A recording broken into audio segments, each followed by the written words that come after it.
வணக்கம். வின் செய்திகளின் விரிவான செய்திகளை பார்ப்பதற்கு முன்னால் முதலில் தலைப்புச் செய்திகளை பார்க்கலாம். தமிழக பல்கலைக்கழகங்களுக்கு துணைவேந்தர்களை நியமிக்க மாநில அரசுக்கு அதிகாரம் வழங்கும் சட்டப்பிரிவுக்கு இடைக்கால தடை.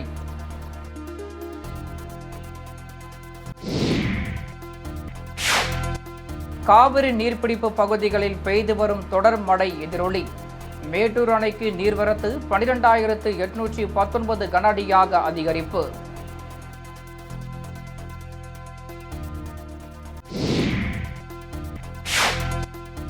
தமிழக உள்ளாட்சிகளில் காலியாக உள்ள இடங்களுக்கு இடைத்தேர்தல் நடத்த தடை.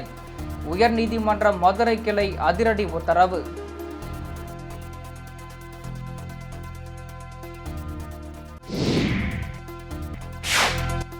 கோவை வன எல்லை பகுதிகளில் பிளாஸ்டிக் கழிவுகள் கொட்டப்படுவதை முற்றிலுமாக தடுக்க வேண்டும்.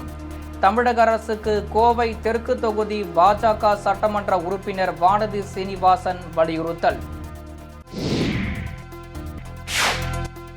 தஞ்சை அருகே அரசு பேருந்தும் தனியார் சுற்றுலா வேனும் நேருக்கு நேர் மோதிக்கொண்ட விபத்து.